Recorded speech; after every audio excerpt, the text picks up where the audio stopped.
Toronto has had a bad year in real estate. Is that the same across Canada or just Toronto? Hi everyone, Ina here. So we've been talking about Toronto having a bad year in real estate. We're having less buyers, more sellers, higher inventory, lower prices. So generally not good. But is that just Toronto or the rest of the Canada? How does Toronto compare to other cities? And what about not just the 12 months? What about across 5 years? Does that change Toronto's ranking in terms of real estate performance? Let's take a look at the data. Now on the screen, this is the aggregate single family benchmark across Canada. So it's a home price index. What that means is that they measure the typical home in each city. Take away the most expensive mansions and the most smallest houses. They sort of take a typical house in the city. What does that look like, right? So this is pretty accurate reflection of the average price in each city. So in general, we can see that in aggregate, this is the entire Canada. Currently, we're at 790,000. Compared to 12 months ago, February 2024, we were at higher price at 792. So year over year, across Canada, average price dropped 2,000. Okay, 2,000, remember this number. Now, if you look at the 5-year, comparing to February 2020, this is right before COVID started. Across Canada, average price was 598,000. Let's call that 600,000. Okay, 600,000 5 years ago. Now we're at 790. So 5 years across Canada, we have gained 190,000. Now, how does that compare to Toronto? And if you look at the screen, this top line is the single family benchmark price for GTA. This is not just Toronto, right? It includes the 905 area, it's a greater Toronto area. You can see that it is definitely higher than the rest of the Canada. And in terms of the price, we are currently at February, we're at 1.3 million. Okay, 1.3 million.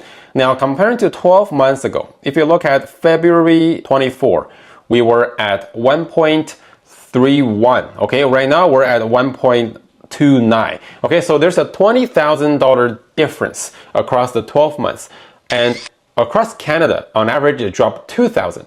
Toronto dropped 20,000, okay, 10 times the drop. So you can see that Toronto is being impacted more by the current slow market, which is not surprising because we know Toronto is more expensive than the rest of Canada. We anticipate Toronto in the past 12 months affected a bit more. But is price the only factor that made Toronto behaving worse? Let's take a look at Vancouver. We all know Vancouver is more expensive than Toronto, right? On the screen, you'll see that this top line is Vancouver, second line is Toronto, and the bottom is the aggregate across Canada, which we already saw. And we know that Vancouver had a similar peak and trough like shape as Toronto did, right, in 2022, 2017. However, we can see that Vancouver in the most recent few years has done pretty well, right, in terms of keeping up its price points. At the very peak, we saw that Toronto was catching up to Vancouver closer and closer. At the peak of 2022, Vancouver was at 2.1 million and Toronto was at 1.6. Okay, so we were only 500,000, like $500,000 difference from Vancouver. Right now, Vancouver, you can see as of February 25, Vancouver is still at 2 million. Okay, it's 100,000 less from the peak in Vancouver, but Toronto is down to 1.3 million, right? From the peak of Toronto was at 1.6. So we can see that Vancouver dropped 100,000, Toronto dropped 300,000. So right now the difference between Toronto and Vancouver has widened from 500,000 back to 700,000, right? So I mean, which makes us wonder why did Vancouver did better through this rate hikes and rate drops than Toronto did. And one theory is that we all know Canada's economy has been struggling, especially in Toronto, the unemployment rates and all higher, right? Because Toronto real estate, a lot of it is dependent on local income, like people who actually work in Toronto, live in Toronto, and even the investors in Toronto, a lot of them makes money in Toronto locally as well. So when our economy generally struggles because, and also with the rate hikes, it kind of affects everybody. Savings affects everybody's, employment income. It also scares away investors because all of their ties are local, right, in Toronto. But in Vancouver, we know that it's a great city, very good weather. Everybody wants to retire there, right? Like people from all over the world, people probably have made money from other places in the world. A lot of them choose to retire or settle down in Vancouver. We can see that the resilience or the demand for Vancouver real estate has kept up its pricing better than it did in Toronto, right? So that's one theory, right? Where the source of the money to purchase or invest in real estate, and that matters when we have a local economy shakedown, right? So that's quite interesting to see how the two cities plays out over time in their price points. But let's take a look at the rest of the cities and how they compare. Now, first, let's take a look at the past 12 months. How does Toronto comparing to other cities in Canada, past 12 months? And on the screen, you'll see that Toronto is ranked second to last, right? Negative 1.4%. We know Toronto average price dropped 20,000, right? So that's the 1.4% drop. And what's performed even worse than Toronto was Hamilton, negative 1.9%. Barrie, which is close to GTA, negative 0.6%, right? So these are the sort of the bottom three in terms of year-over-year price performance, and they're all around GTA. Now, if we continue to look up Vancouver, year-over-year, we see that it did better than Toronto, right? Toronto was negative 1.4, Vancouver is positive 2.5, right? So Vancouver still did better than Toronto in the past 12 months, and we can see that Ottawa, Waterloo, Guelph, they are sort of hovering around the 1%, which didn't change much. And going up to Nova Scotia, this is a sort of like a dividing line where year-over-year price actually appreciated meaningfully, right? Over 5%. So that means like actually the real estate market was quite good to gain 5% year over year. And we see that Toronto is sort of an outlier at the bottom, right? The remainder of Canada, a lot of them did pretty well in the past 12 months. Nova Scotia gained 4.9%. Calgary, we all know Calgary real estate was pretty good. It gained 5%, okay? Halifax, Greater Moncton, eastern cities, they gained 5.8 and 6.2%. London and Kingston, which is closer to GTA, also did pretty well. London was positive 6.2% gain, and Kingston gained 9% year over year. Okay, I mean, we all know that London, there was a lot of investors going to London, right, to purchase, let's say, duplexes, triplex, or multi-family investments. And London price is still cheaper than Waterloo, right? During the price drop after 2022, London was affected quite a bit as well. But because it's still cheaper, I guess investors are returning to London a bit earlier. So right now, I see London at positive 6.2, but Waterloo is still 0, right? Waterloo still didn't change on year-over-year pricing. So we see that London has outperformed Waterloo. So Kingston and Winnipeg, they all did pretty good at 9% year over year. And let's look at the top three winners, okay? Top three winners are Montreal, Edmonton, and Quebec, okay? They all gained 10% and above. Montreal year over year has gained 9.9%, which is, let's call that 10%, right? Which I'm not surprised. Montreal, it's cheaper, it's a big city, lots of culture, and it's a very active city, and very cheap, right, comparing to Toronto and Vancouver. So 9.9% gain with all the rate cuts. Edmonton, we know that in the past 12 months, it even did better than Calgary, right? But rest assured, like Calgary still did better long-term than Edmonton. It just this past 12 months, Edmonton has sort of caught up. There's probably some speculation going on in Edmonton. I wouldn't be surprised if there's some price bubbles in Edmonton and as well as Calgary. So Edmonton in the past 12 months had gained 14.5%. And the winner is Quebec. Quebec has gained 16.5%, right, year over year, which is quite a big winner. So let's take a quick look at the charts behind these top winner cities. Okay, on the screen, you'll see that this is a comparison between Montreal and Quebec. Even though Quebec year over year did better, 16%, but if you look at across a little bit longer time horizon, Montreal still did better. Montreal used to be very close to Quebec. Now you can see the difference between their average price has widened, right? Montreal has recovered back to the top. You can see the current pricing is even higher than the peak of 2022, right? So Montreal has recovered fully from the peak of 2022. It dropped and it came back up fully. And Quebec, it had a very high peak, it dropped, and now it recovered maybe like 2/3 of how much it dropped, right? So you can see that Montreal still did better in the sort of medium term. Now let's look at the Calgary and Edmonton. Now on the screen, you'll see that Calgary is the top line and Edmonton is the bottom line. Even though the past 12 months, Edmonton has done better, right? You can see this sharp increase, probably just catching up from what it's been missing out in the past 5 years. Calgary, on the other hand, has really taken a sharp rise in the past 5 years. If we take a look at February 2020, right? This is exactly 5 years ago, right before COVID. Calgary was 458.